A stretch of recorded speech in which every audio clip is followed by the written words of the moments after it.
ঝুড়ায় ঝুড়ায় এই জাতীয় সাতচুরি উদ্যানে আসছে। অর্থাৎ এই মুহূর্তে আসছি সাতচুরি জাতীয় উদ্যানে। অনেকে আসেন সেখানে, তবে আমার আসার উদ্দেশ্য ছিল আজকে আমি একটি প্রতিষ্ঠানে কাজ করব। এই মুহূর্তে আমরা সাতচুরি গ্রহীণ জঙ্গলে প্রবেশ করতে চাই, সঙ্গে চলুন।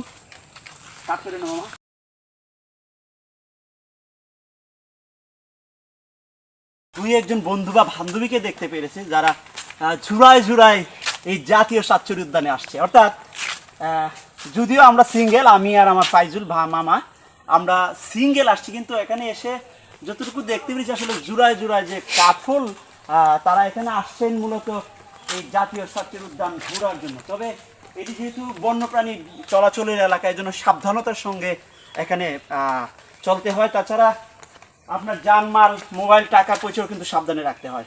তবে বিশেষ করে বন্ধু বা বান্ধবীদেরকে নিয়ে আসায় যারা আসেন তাদের জন্যই মনে হয় একটি জায়গাটি খুবই সেফ।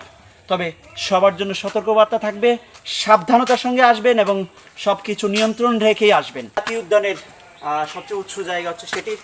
তবে এটি যেহেতু বন্যপ্রাণী চলাচলের রাস্তা, সেজন্য সতর্কতা আবারও অবলম্বন করা যায়। তবে এখানে এসে যা দেখতে পেলাম দর্শক, বিশেষ করে বন্ধু বা বান্ধবীরাই বেশি আসে।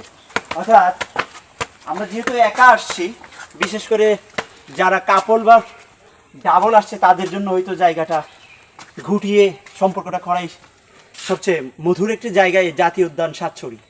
তবে এই আশেপাশে যা দেখতে পেরেছি সবই কিন্তু পরিবেশের জন্য অন্তত ভালো, কিন্তু ভয়ানকও হতে পারে। তাই সবাইকে অনুরোধ করব এই জাতীয় উদ্যানে আসার আগে সতর্কতার সাথে আসুন, এবং কাউকে একা বা বান্ধবী বা বন্ধুদেরকে নিয়ে আসলেও ঢাবলের উপর বহুবচনভাবে আসার জন্যই বিশেষভাবে অনুরোধ করছি। ধন্যবাদ দর্শক।